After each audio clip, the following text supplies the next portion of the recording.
আমাকে আক্রমণ করার আগে তোমার স্মরণে রাখা উচিত ছিল যে কাল আমার দাস। এবার বলো, আমার থেকে কে রক্ষা করবে তোমাকে? তোমার ধর্ম, তোমার সত্য, তোমার রাম? মিত্র, তোমাকে বাঁচাতে কেউ আসবে না। সংকটে পড়লে কেবল শক্তির দ্বারাই বাঁচা সম্ভব। আর রাবণের সঙ্গে যুদ্ধ করার মতো শক্তি নেই তোমার দেহে। নিজের প্রাণ ত্যাগ করার জন্য প্রস্তুত হও বানর।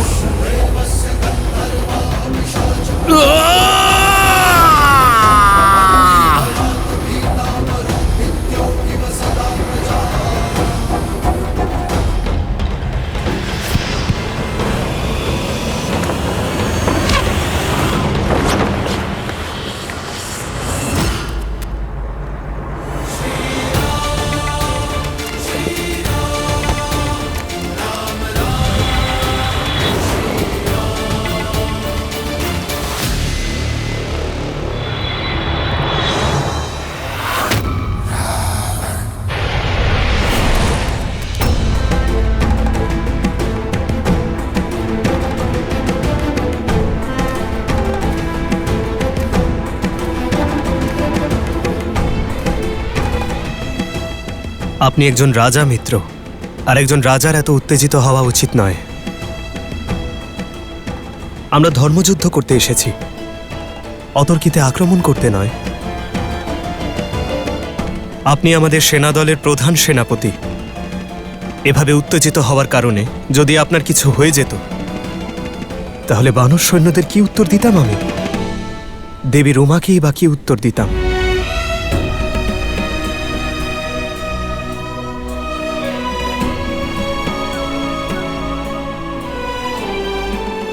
আমি ভুল করে ফেলেছি প্রভু।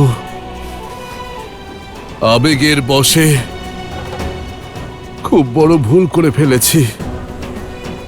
আপনি যে সৈন্যদল নিয়ে এত দূর এলেন, আমি সেই সৈন্যদলকে ছেড়ে রাবণের সঙ্গে একা যুদ্ধ করতে চলে গেলাম। ক্ষমা করে দিন। উঠুন মিত্র।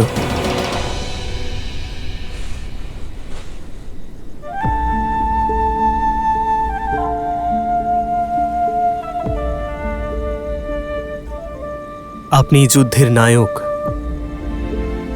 এই মহাসৈন্যদলের রাজা।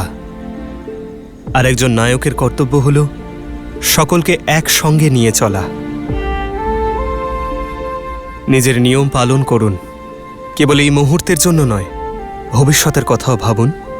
আবেগের বশবর্তী হয়ে নিজের বোধ বুদ্ধি হারিয়ে ফেলেছিলাম।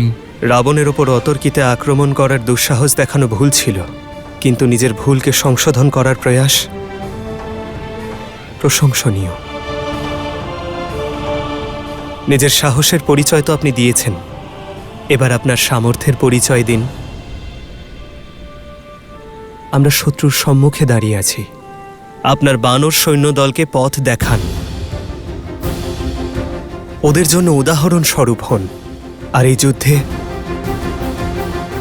আমার সহায়ক হন। এত বড় ভুল ক্ষমা করে দিয়ে আমাকে আপনি এত বড় দায়িত্ব অর্পণ করছেন। আপনার ভক্তকে পুনরায় তার মাথা তোলার সুযোগ দিচ্ছেন। আপনি ধন্য প্রভু, আপনি ধন্য।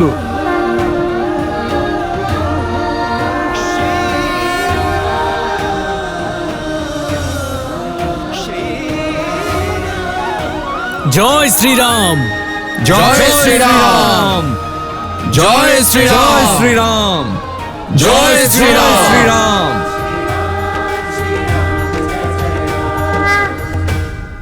মুকুট সর্বদা রাজার মস্তকে শোভা পায়। সুখ, মহারাজ, কিষ্কিন্ধার রাজাকে তার মুকুট দিয়ে এসো। কোনো সংবাদ মহারাজ? প্রহারের পরে না থাকে সন্ধি, না সংবাদ। কি? হ্যাঁ, ওনার নাম হলো সুগ্রীব, দশাননের মতোই শক্তিশালী। সমস্ত লঙ্কাবাসী চিন্তিত। এখন সময় দুশ্চিন্তা করার নয়, বরং ভেবে দেখার।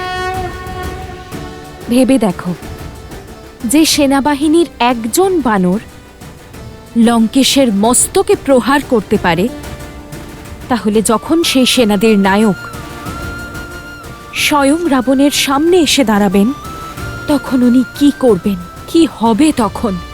কাল প্রাতঃকালে দশানন বিশেষ সভা ডেকেছেন। আমি সভাতে গিয়ে সব সংবাদ নিয়ে আসব। কিন্তু সীতা, রাম কি করবেন যে লঙ্কাকে, লঙ্কেশকে আজ পর্যন্ত কেউ জয় করতে পারেনি? উনি কি করে পারবেন? যিনি সাগরকে স্বয়ং পথ দেখাতে বাধ্য করেছেন, যিনি বানরদের যোদ্ধা বানিয়ে দিয়েছেন, তার কাছে কিছুই অসম্ভব নয় ত্রিজটা। আর এবার উনি এমন কিছু করবেন যা এর আগে কেউ কখনো ভাবেনি। প্রভু, আপনার পরিকল্পনা অতি উত্তম। আপনার সঙ্গ এবং লঙ্কার অভ্যন্তরীণ পরিকাঠামো না জানা থাকলে এই পরিকল্পনা কখনোই সফল হতো না। এবার সকলে মন দিয়ে শুনুন। রাবণের মনে হয় যে লঙ্কার চারিদিক সমুদ্রে পরিবেষ্টিত থাকা ওর সবথেকে বড় শক্তি, আর আমরা ওর এই শক্তিকেই ওর দুর্বলতায় পরিবর্তন করব। লঙ্কায় প্রবেশ করার 4টি মুখ্য দ্বার আছে: পূর্ব দ্বার, পশ্চিম দ্বার, উত্তর দ্বার আর দক্ষিণ দ্বার। আমরা লঙ্কায় পৌঁছানো সকল খাদ্য এবং যুদ্ধের সামগ্রী যাবার পথ বন্ধ করে দেব। লঙ্কা সম্পূর্ণভাবে ঘিরে ফেলব। না বাইরে থেকে কেউ যেতে পারবে, আর না ভেতর থেকে কেউ বাইরে বেরোতে পারবে। এতে আমাদের 2টি লাভ হবে। প্রথমত, লঙ্কা দিনের পর দিন দুর্বল হবে, আর দ্বিতীয়ত, লঙ্কার সৈন্যদের মনোবল ভেঙে পড়বে। প্রভু, কোন সেনাপতি কোন দ্বারে থাকবে? প্রথমে বানর সৈন্যদের লঙ্কা ঘিরতে দিন, তারপর আমরা সিদ্ধান্ত নেব যে কোন সেনাপতি কোন দ্বার সামলাবেন। সর্বপ্রথম দক্ষিণ দ্বার ঘেরাও করা হবে, কারণ সেটি সবথেকে কম সুরক্ষিত। তারপর একদল সৈন্য পশ্চিম দ্বারে যাবে, আর সময় নষ্ট না করে একদল সৈন্য পূর্ব দ্বারে যাবে। উত্তর দ্বারের পরিস্থিতি সবথেকে বেশি গুরুত্বপূর্ণ আর সবথেকে বেশি সংবেদনশীল। যদি সেখান থেকে আক্রমণ হয়, তাহলে আমাদের সেনা এবং শিবির 2 আহত হবে। সেই জন্য এখানে পাহারা সবথেকে বেশি থাকবে। ওখানে আমি আমার সর্বশ্রেষ্ঠ নায়ককে পাঠাবো। তবে আমরা লঙ্কা ঘিরে নিশ্চিন্ত হতে পারবো না। আমাদের এই পরিকল্পনা দেখে রাবণ আর তার সৈন্য চুপচাপ থাকবে না। তাই সকল পরিস্থিতির জন্য আমাদের প্রস্তুত থাকতে হবে।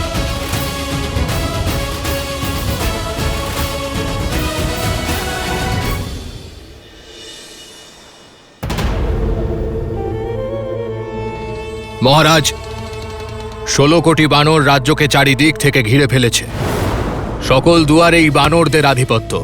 পরিস্থিতি বড়ই জটিল মহারাজ। পথ দেখান, এই পরিস্থিতি থেকে কিভাবে উদ্ধার পাব? পরিস্থিতি খুবই সাধারণ প্রহস্ত, আর পথ সরল। আমাদের রামকে বধ করতে হবে। এই সংসারের সম্মুখে দৃষ্টান্ত স্থাপন করতে হবে রাবণের শক্তির। ওর সেনাদের সংহার এমন ভয়ঙ্কর হওয়া প্রয়োজন যাতে এই সমগ্র সংসার রাক্ষসদের নামে থরথর করে কাঁপে। আগত যুগ যুগান্তর ধরেও যেন লঙ্কার উপর আক্রমণ করার সাহস কেউ না দেখায়। প্রমাণ করে দিতে হবে যে মহাদেবের এই ভক্ত লঙ্কেশ দশানন রাবণের সম্মুখে কেউ টিকতে পারবে না, তা সে নর হোক বা স্বয়ং নারায়ণ।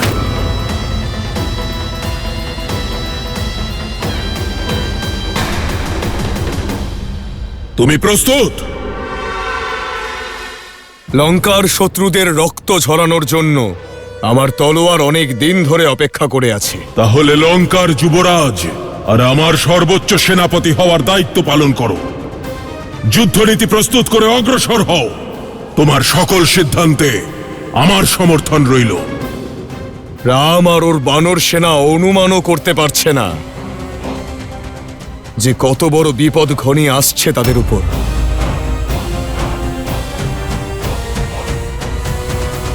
এখন আর অপেক্ষা কিসের দাদা? চলো এই লঙ্কায় আক্রমণ করি আমরা। ভ্রাতা লক্ষণ ঠিকই বলেছেন প্রভু। শত্রুদের প্রস্তুত হবার সুযোগ কেন দেব? শীঘ্রই আমাদের বিজয় পতাকা উত্তোলন করা উচিত। কারণ এটি ধর্মযুদ্ধ হনুমান, আর ধর্ম সকলকেই সুযোগ দেয়, রাবণকেও। আর এই সুযোগ হবে অন্তিম। কিন্তু কেন দাদা? কারণ এতে কেবল রাবণ এবং তার সৈন্যদলেরই ক্ষতি হবে না, সৈন্যদলের পরিবার এবং তাদের ভবিষ্যৎ ক্ষতিগ্রস্ত হবে।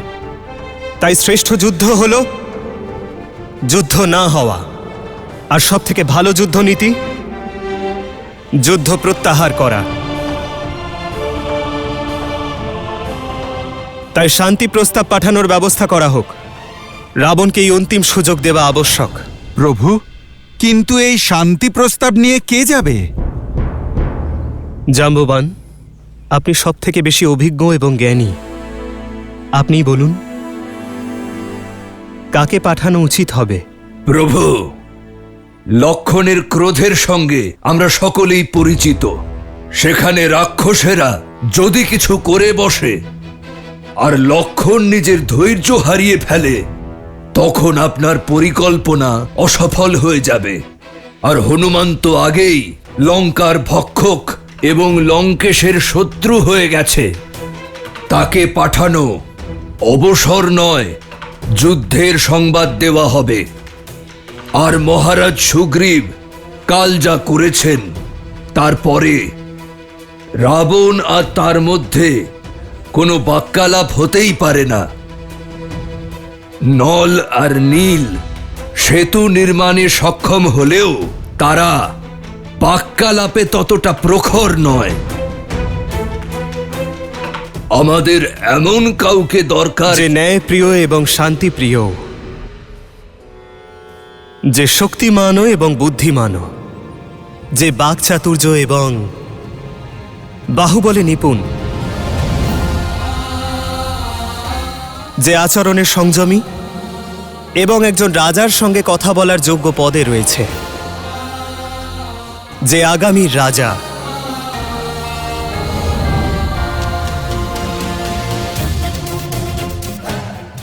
এ একেবারে সঠিক সিদ্ধান্ত দাদা।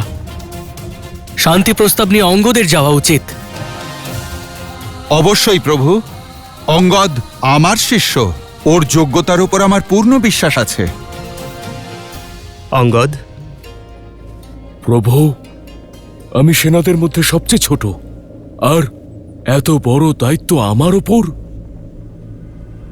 এও আবশ্যক অঙ্গদ। শত্রুর জানা উচিত যে এই সৈন্যদলের সব থেকে ছোট সদস্য বুদ্ধি, শক্তি এবং নীতিতে কত প্রবল। আমি শান্তি প্রস্তাবের দায়িত্ব তোমাকে দিতে চলেছি অঙ্গদ।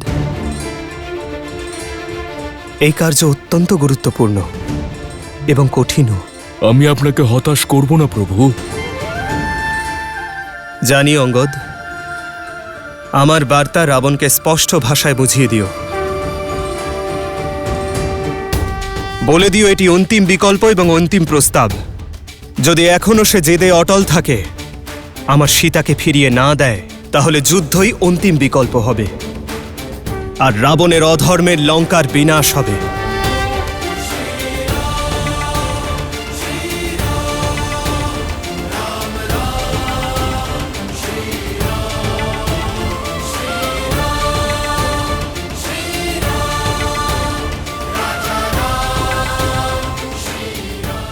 যাও অঙ্গদ।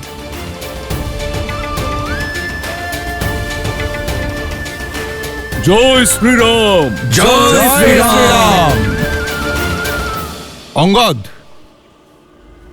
নিজের গুরুর মান রেখো। কোনো সংবাদ আছে হনুমান কাকা? খুব ধৈর্য সহকারে কাজ করবে অঙ্গদ।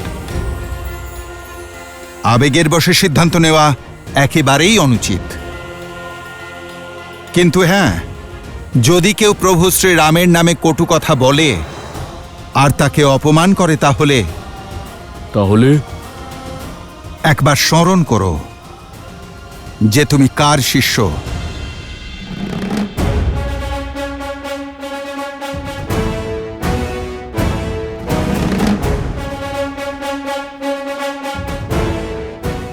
শুনেছি শ্রীরাম শান্তি প্রস্তাবের জন্য একজন বানর দূত পাঠিয়েছেন। বিনা অনুমতিতে লঙ্কেশের সভায় অনুপ্রবেশকারী কে তুমি? আমি শ্রীরামের দূত। শ্রীরামের বার্তা নিয়ে এসেছি রাবণের জন্য।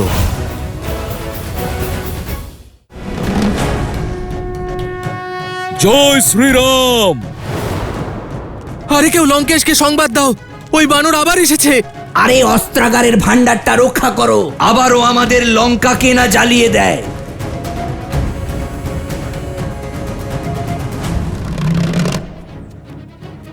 যোদ্ধা নই, দূত এসেছে শ্রীরামের বার্তা নিয়ে। লঙ্কেশের কাছে পৌঁছানোর পথ বলবে না নিজেই তৈরি করে নেব?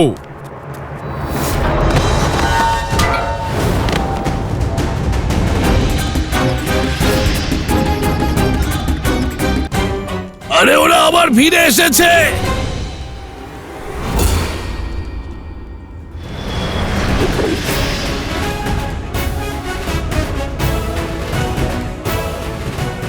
রাবণ, সোজা গিয়ে ডান দিকে যেতেই সভাগৃহ।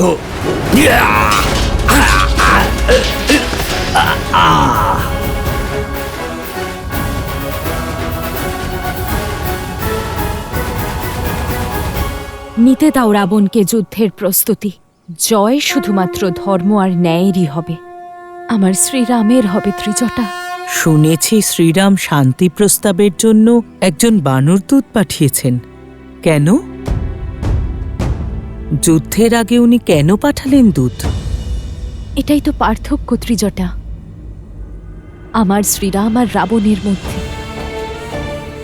শ্রীরাম নিজের শত্রুকেও অন্তিমবার সুযোগ দেন ত্রিজটা।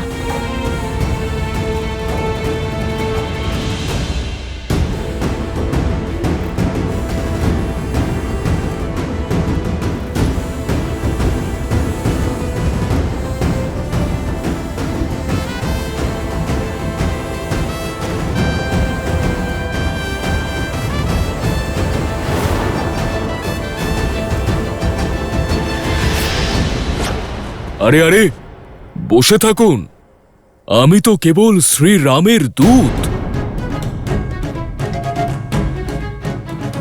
এখানে যখন শ্রীরাম আসবেন ওনার সম্মানার্থে তখন দাঁড়াতে পারেন। বিনা অনুমতিতে লঙ্কেশের সভায় অনুপ্রবেশকারী কে তুমি? মনে হয় আপনার শ্রবণ শক্তি কমে এসেছে। আমি শ্রীরামের দূত, আর আমার কোথাও যাওয়ার জন্য শুধুমাত্র শ্রীরামের অনুমতির প্রয়োজন, অন্য কারণ নয়। আমি শ্রীরামের বার্তা নিয়ে এসেছি রাবণের জন্য। জানি আমি কি সংবাদ পাঠিয়েছে ওই বনবাসী।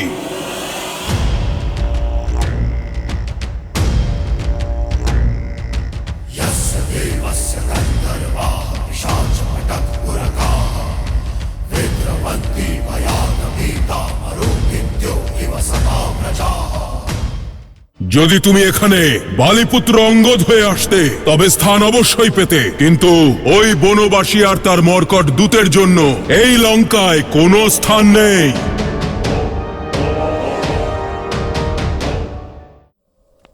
শান্তি প্রস্তাব পাঠিয়েছে। আরো একবার সন্ধির প্রস্তাব দিয়েছে। এক কাপুরুষের কাছে এটাই আশা করেছিলাম।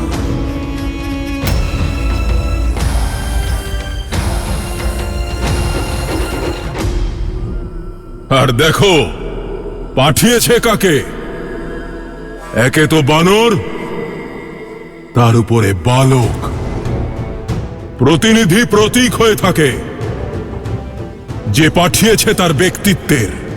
শ্রীরামের ব্যক্তিত্বের কথা তুমি বলো না দশানন। তোমার চিন্তাধারার ঊর্ধ্বে উনি। আর তুমি যদি ওনার প্রতিনিধির কথা বলো, তবে শ্রীরাম আমাকে এখানে পাঠিয়ে বুঝিয়ে দিয়েছেন যে ওনার সেনার সবচেয়ে কনিষ্ঠ বালকও ওনার কাজ সম্পন্ন করার জন্য সক্ষম। আর তুমি যদি বানর হওয়ার কথা বলো, তাহলে এই বানর সেই মহারাজ বালির পুত্র, যিনি 6 মাস ধরে তোমার উপযুক্ত সৎকার করেছিলেন। মনে আছে তো? রাবণের সঙ্গে উপহাস। বালক, যদি আমি চাই এই মুহূর্তেই তোমার প্রাণ হরণ করতে পারি, কিন্তু আমি এমনটা করব না।